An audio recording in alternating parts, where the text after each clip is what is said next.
Hey, welcome back to Velvety Cocktails. Tonight we're gonna make an ingredient that's essential to many famous tiki recipes and tiki drinks in general, and it's also a sort of historic ingredient, falernum. Falernum comes from Barbados and it originates somewhere in the 18th century, we think, and it's a syrup made from limes, rum, cloves, and ginger, almond. I think that's it. And we're gonna make it tonight because it's really easy to make homemade, although there's a lot of great commercial options, like my favorite, Lucky Falernum, there's J.D. Taylor Falernum, there's Maggie's Farm, and I think even the Bitter Truth makes one. They're all pretty good, but the one that I'm gonna make tonight is the best because it's the one I make myself. No, just kidding. I still think Lucky Falernum is my favorite, but I really enjoy the recipe that I'm gonna make tonight for this homemade one because here in Guam, they don't sell any falernum, so I needed to make it myself. Much like I did with the homemade allspice liqueur video, which I will post a link to below. Our first ingredient when making any type of liqueur is clearly the alcohol. Tonight, we're gonna use an overproof white Jamaican rum. I'm gonna use Wray & Nephew. This provides a great base. I find it to be a little bit too funky for me, so I don't generally like it in cocktails by itself.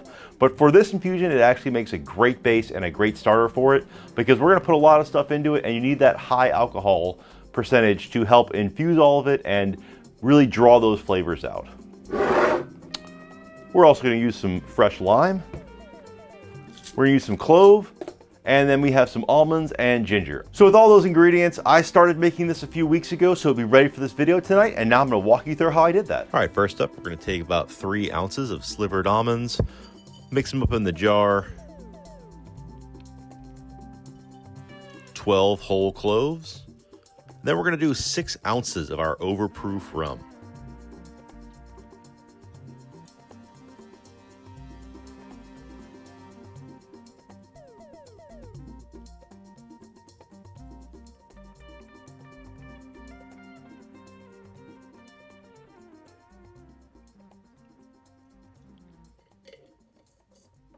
We're gonna mix that up, let it sit for a few days so we can start getting those clove and almond infusions.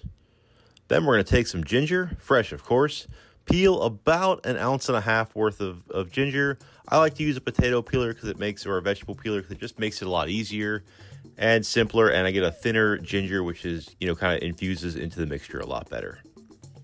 Then we'll just add that to our pre-infused starter liqueur here. And finally, we're going to start zesting 1 whole lime. We want to get all of the zest off that lime. And it takes a while. It's a little frustrating, but it's definitely worth it in the end. All right, now that we got it all in the jar, give it a little shake, see kind of how gross it looks, and then we're going to let it sit for a few days. So after a few weeks, this is what my falernum looks like. It's got a lot of almonds in there. You see the ginger. It's kind of gross looking, mucky, but we're gonna strain it out and it's gonna get really nice looking. I've got my coffee filter here. I find this to be really the best way. I cannot believe I did not have one of these for years. Someone left it behind in Guam here and I snagged it, and this actually works super well. So let's go ahead and do it. I'm gonna pour this in here and let it all strain out. And you can already see it was pretty brown when you saw it in the jar, and it's already coming out a lot more clarified coming out of here. Not that we're like milk clarifying this, but this filter really works well. So let's go ahead and let it filter. All right, so that took about 15 minutes to filter out. So now I'm gonna take this off, put this aside.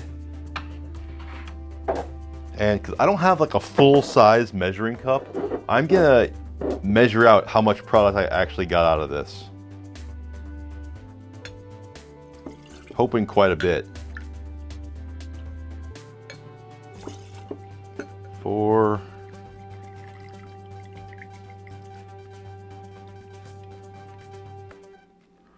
All right, so I started with 6 ounces of rum and I got 5 out of it. That's not really a bad deal. So now what we're gonna do is we're gonna take some 2-to-1 simple syrup, and because I got 5 ounces of the falernum infusion, I'm gonna put 5 ounces of our rich simple syrup in there.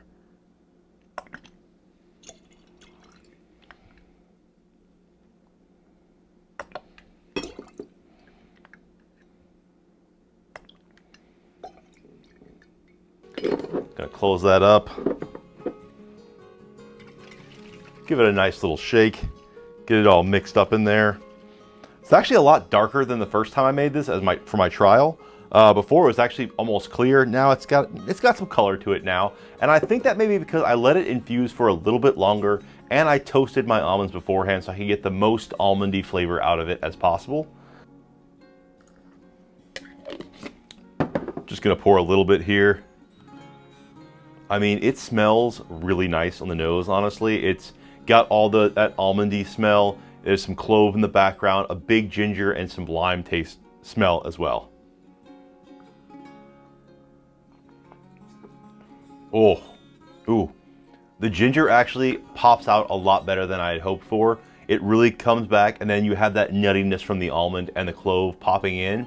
It's a little bit lighter on the lime than I thought it would be using the whole zest of a lime, but it's really good, and I think this is going to work really well in all the cocktails I have planned for it. So stay tuned to find out what those are. And yeah, this is our homemade Falernum. Now, I would normally pour this into a bottle, but we all know how bad at pouring I am, and I don't really want to make a mess tonight. So I'm going to leave it in this ugly jar for now, and I'll put it in a bottle later. But yeah, this is how to make a homemade Falernum. It's actually pretty easy. It's kind of cheap, and it's definitely worth the experiment. So if you liked the video, please like and subscribe, and cheers. And go make something with your homemade Falernum.